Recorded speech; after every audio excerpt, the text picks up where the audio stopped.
C'est un chiffre qui interpelle quand même. Oui, c'est énorme. Et ça pose tout de suite le cadre, la tension permanente dans ces services. Absolument. Et c'est justement le sujet qu'on explore aujourd'hui. L'hygiène, les infections qu'on attrape à l'hôpital, les infections nosocomiales.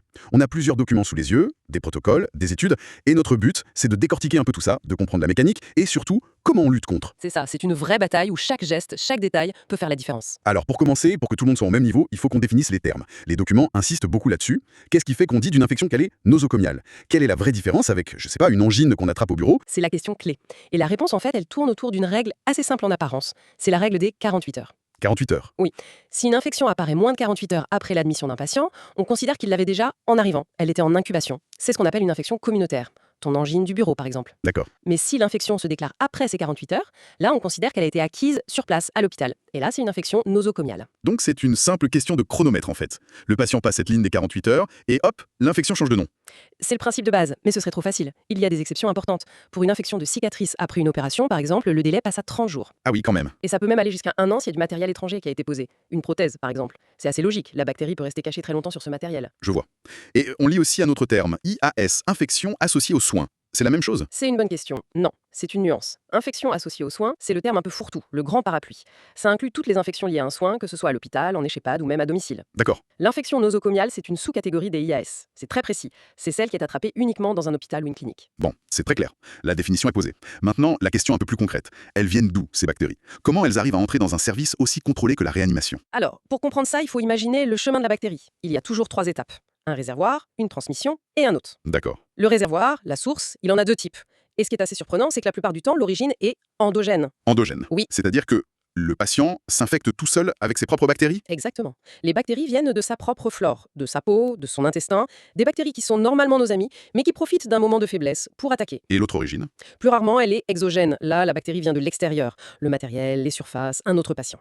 Mais le vrai point faible dans toute cette chaîne, le maillon essentiel, c'est la transmission. Et là, j'ai l'impression que les documents sont tous d'accord pour pointer du doigt le même coupable. Oui, absolument. Le principal vecteur de transmission, ce sont les mains du personnel soignant, c'est ce qu'on appelle le manuportage. Une des sources le dit très crûment, hein. Le personnel est le vecteur transitoire le plus important. C'est fou. Et le dernier maillon, l'hôte, c'est ce patient en réanimation qui est extrêmement fragile et dont les barrières naturelles sont souvent franchies par des dispositifs invasifs. Les cathéters, les sondes. Voilà, ce sont de véritables portes d'entrée, des autoroutes pour les microbes.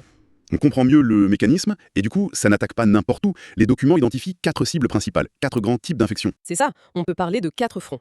Le premier, et de loin le plus grave, ce sont les poumons, les pneumopathies. Surtout celles qu'on attrape quand on est sous respirateur, les PAVM. C'est là qu'on a le plus de cas et la plus forte mortalité. D'accord, les poumons en premier. Ensuite, le deuxième front, c'est le sang. Les bactériémies, souvent liées au cathéter. Le nom dit tout. Le point d'entrée, c'est le cathéter qui est dans la veine. Logique. Et les 2 autres? Le troisième, ce sont les infections du site opératoire, l'endroit de la chirurgie.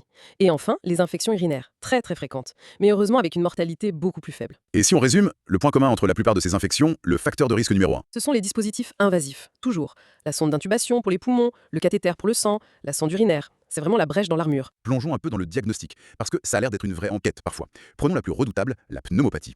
Comment on est sûr que c'est bien une infection acquise à l'hôpital? Vous avez raison, c'est un vrai défi. Il n'y a pas de test parfait, de gold standard comme on dit. Le diagnostic il se base sur un faisceau d'indices, une triade. Une triade. Oui. D'abord un indice à la radio. On voit apparaître une nouvelle ombre, un nouvel infiltrat sur la radio des poumons.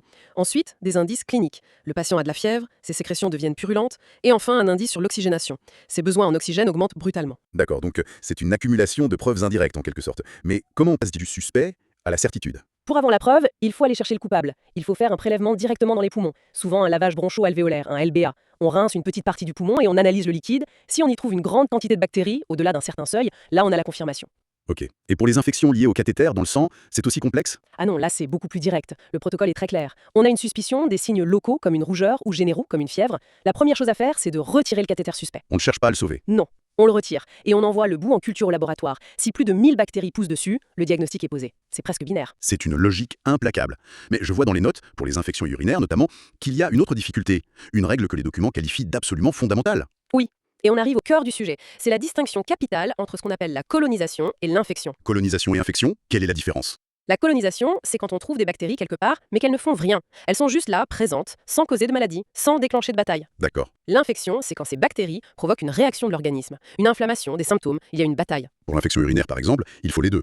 Il faut les bactéries et des signes de combat, comme des globules blancs dans les urines. S'il n'y a que les bactéries, on ne traite jamais. Ah d'accord. Donc trouver un microbe ne veut pas dire qu'il faut le traiter. C'est la règle d'or. On ne traite pas un prélèvement, on traite un patient. On traite une maladie, qui est l'association d'une bactérie et de signes cliniques. C'est pour ça qu'on parle de bactériurie asymptomatique.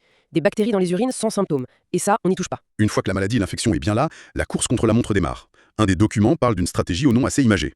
La stratégie tic-tac. Oui, c'est exactement ça, un compte à rebours. Le tic, c'est le moment du diagnostic, le temps zéro. Et là, la doctrine, c'est juste, vite, fort. Juste, vite, fort. On doit démarrer les antibiotiques tout de suite, sans attendre les résultats du labo. Et on doit frapper fort avec un antibiotique à large spectre, dit probabiliste, pour être sûr de couvrir le germe responsable. Chaque heure de retard dans un choc septique augmente la mortalité. Attendez, mais si on utilise l'artillerie lourde tout de suite, à l'aveugle, est-ce que ce n'est pas le meilleur moyen de créer encore plus de résistance? C'est une excellente question. Et c'est là qu'intervient le TAC. C'est l'étape la plus importante.